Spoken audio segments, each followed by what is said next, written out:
So that cakes, burgers and pastries are delicious is no secret. But why is it that these unhealthy foods are so tasty when they are bad for you?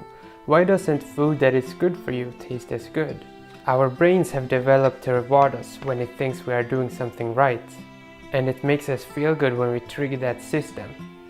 Then why does it feel so good to eat junk food if it's so unhealthy? That goes back, way back in time, to when food was harder to come by, and especially the right kind of foods that gave us energy.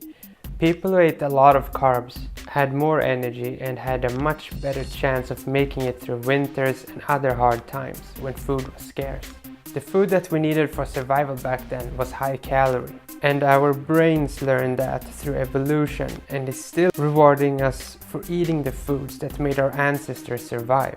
Although nowadays our survival doesn't really depend on that anymore, and eating too much of fatty or sugary foods has the opposite effect and can actually be unhealthy. So why isn't broccoli or kale as appealing to us as a nice cake is now? Shouldn't we be rewarded when we eat something that is good for us? The same way our brains learned that fatty and sweet foods was good for us, it learned that bitter foods could be dangerous. Since many plants and berries that are toxic taste bitter or sour, our brain was taught not to reward us by eating foods with that taste.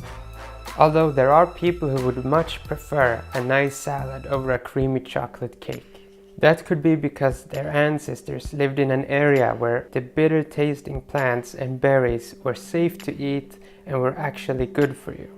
So that all depends on where your ancestors lived and what they ate. Although now, with travel being so readily available, DNA from people who survived on fatty foods and carbs now mix with the DNA of people whose ancestors lived off of eating plants. And that affects what people enjoy eating as well. I would appreciate if you help me reach 100 subscribers by clicking the subscribe button. You get a new interesting video every Monday. And if you want to reward yourself with something sweet, watch that video. Thanks for watching and stay interested. For the first 2 weeks, the puppies will just try to stay warm, eat, and snuggle with its siblings. There's not much else going on.